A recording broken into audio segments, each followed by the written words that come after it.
Hi, welcome to Raw Math. Today I'm doing a series of videos on linear functions. The following table shows the circumference in centimeters of a baby's head D days after birth.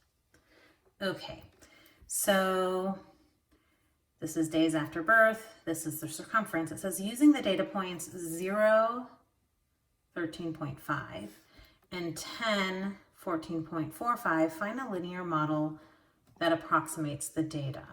Okay, so we're gonna do the function circumference per day, since we know D is the day and we don't have an output, but C for circumference makes sense. So we need to start with the slope. So we'll say slope is 14.45 minus 13.5 over 10 minus 0 was 0.95 over 10, which is 0.095. Now we have our initial point. We don't have to work for the vertical intercept because it's given to us since we started with the 0 point. If you can start with the 0 point, you don't have to do extra work. So the circumference per day is equal to 0.095D plus 13.5. Okay. Using the data points 0, 13.5, and 30, 15.5, this should be a 7. Find a linear model that approximates the data.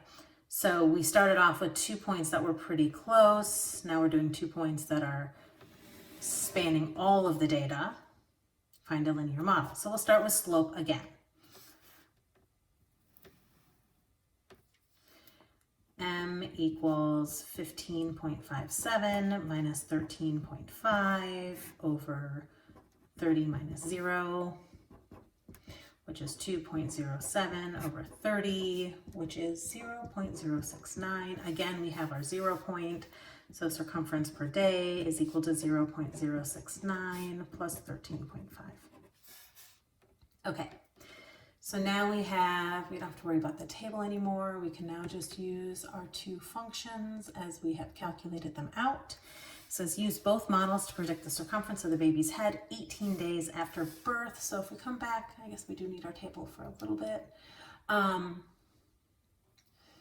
If we look at 15 and 20, so 15 days was 14.56. and 20 was 14.98. I just want that data down so that we have it. Because if we're predicting 18 days, it should be in between these two numbers for our model to make sense.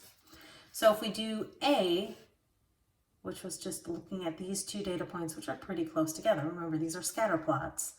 Random data found. So if we look at A, which looked at two data points pretty close together, after 18 days, looking at those first two, 0.095 times 18 plus 13.5, we get 15.2 centimeters. You know, if we go back and look at our table, 15.2 centimeters is actually almost 25 days, 15.25. Okay, and then if we look at the prediction of the full 30 days,